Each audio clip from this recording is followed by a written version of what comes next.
En esta ocasión vamos a comentar una red de distribución de corriente alterna trifásica alimentada por un eje.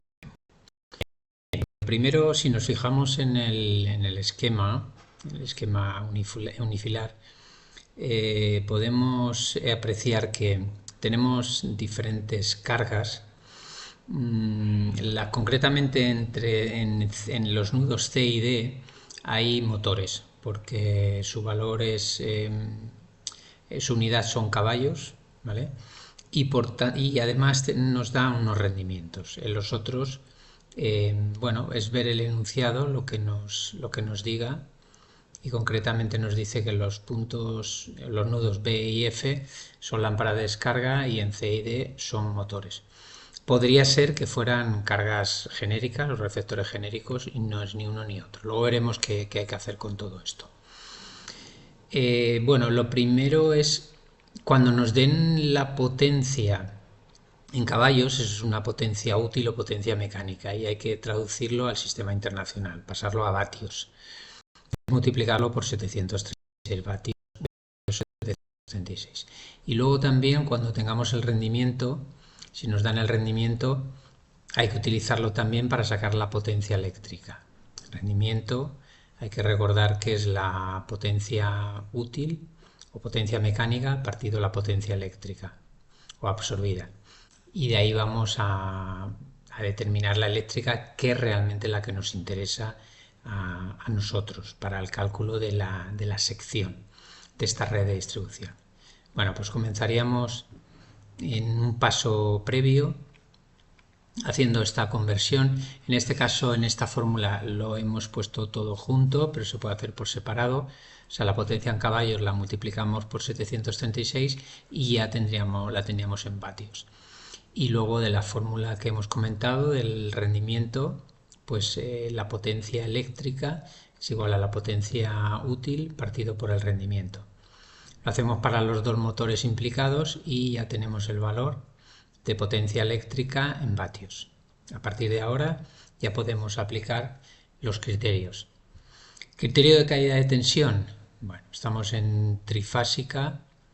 Para la fórmula de la caída de tensión en función del tanto por ciento permitido es igual, no hay diferencia. En este caso es 1,5 lo que se permite. Eso sí, la tensión es 400 voltios. Y luego respecto de la fórmula, aquí ya no aparece el 2, que sí que aparecía en monofásica, pero la forma de proceder es análoga. Es decir, es multiplicar potencia por longitud. Si volvemos aquí al esquema, pues sería 500 por 8 metros, siempre es a la distancia de donde está la alimentación, que en este caso es A. Aquí sería la potencia que hayamos obtenido por la distancia, por 10 más 8, y así vamos procediendo sucesivamente. ¿Qué es lo que tenemos aquí? Obtenemos una sección 6,17. Si miráramos en la tabla, en la tabla de intensidades, pues bueno, como nos da 6 y algo, pues habríamos de tomar la sección inmediatamente superior, que es 10 milímetros cuadrados. Bueno, el criterio de caída de tensión en este caso ha sido bastante simple, bueno, exceptuando el paso previo de conversiones. El criterio de intensidad admisible, aquí sí que hemos de esforzarnos un poco más y aquí hay que hacer más cálculos para poder llegar a un resultado correcto. Hay que tener en cuenta dos instrucciones técnicas complementarias del reglamento, una que hace referencia a los motores, que es la 47, y otra que es la 44, que hace referencia a los receptores para alumbrado. En el caso de los motores nos dice que lo multiplicaremos por 1,25 al motor de mayor potencia, en el caso de que haya más de uno. Eso realmente es el 125%. Y en el caso de que haya lámpara de descarga, se multiplicará por 1,8 a todas las lámparas de descarga, que es el 180%. Bueno, por tanto, la potencia activa, la potencia que interviene, sería la suma de todas las cargas, pero aplicando estos coeficientes que podemos ver aquí, obtenemos un resultado. A partir de ahora, hay que construir una tabla. Yo os aconsejo que se construya esta tabla para poder determinarlo adecuadamente. Bueno, sobre todo porque en este caso teníamos los factores de potencia o cosenos de forma individual, pero no conocemos un coseno de phi total. Por tanto, para sacar la intensidad total, vamos a utilizar esta fórmula, que es con la potencia aparente. La intensidad total es igual a la potencia aparente total partido raíz de 3, porque estamos en trifásica, por la tensión de alimentación, que es 400. Para sacar esta potencia aparente, vamos a partir de esta fórmula de la raíz cuadrada de la potencia activa al cuadrado total más la potencia reactiva al cuadrado. Bien, la potencia activa ya hemos dicho cómo se calculaba, la teníamos aquí, es prácticamente inmediata, y la potencia reactiva es donde vamos a ir a hacer una serie de cálculos. Si construimos esta tabla, siendo cada línea un receptor, vamos a centrarnos en la lámpara B. La potencia activa pues es el 1,8, su factor de mayoración por 500, el coseno de phi nos lo dan, 0,9.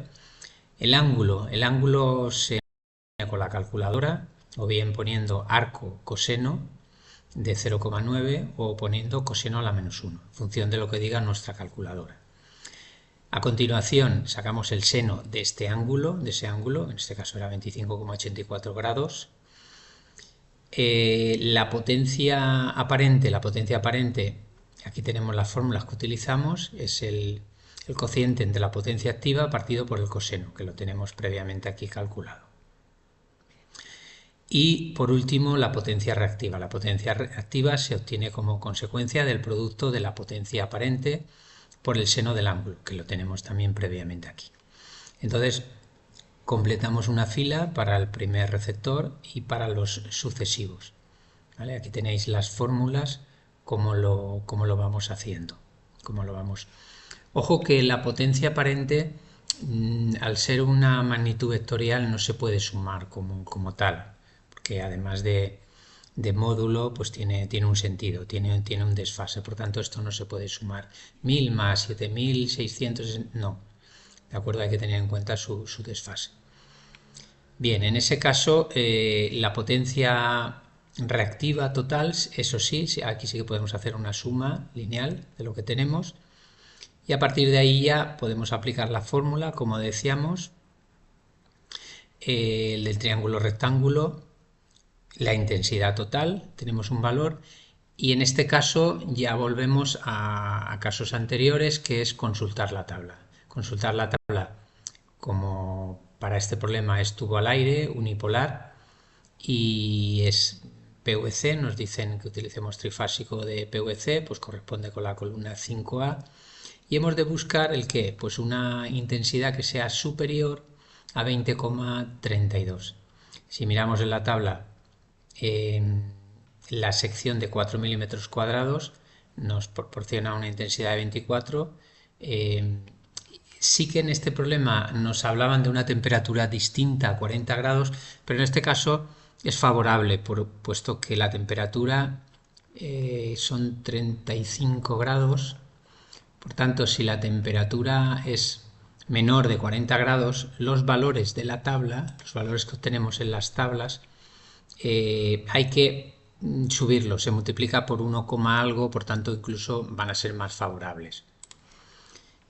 En definitiva, el valor que obtenemos de la tabla, volvemos aquí, que es ese 24, lo multiplicamos por 1,08, nos da un valor superior a 24 y por supuesto pues va a ser mayor que el valor que estábamos buscando, que es el valor de cálculo 20,32 amperios. Y entonces podemos decir que la sección para este criterio es de 4 milímetros cuadrados. Conclusión, o sea, comparación, es analizar los resultados de los dos criterios y ver cuál es el caso más desfavorable. Como en el criterio de caída de tensión nos daba una sección de 10 milímetros cuadrados y en el criterio de calentamiento o intensidad admisible nos aparece una sección de 4 milímetros cuadrados. Por tanto, concluimos que la sección de 10 milímetros cuadrados es la adecuada.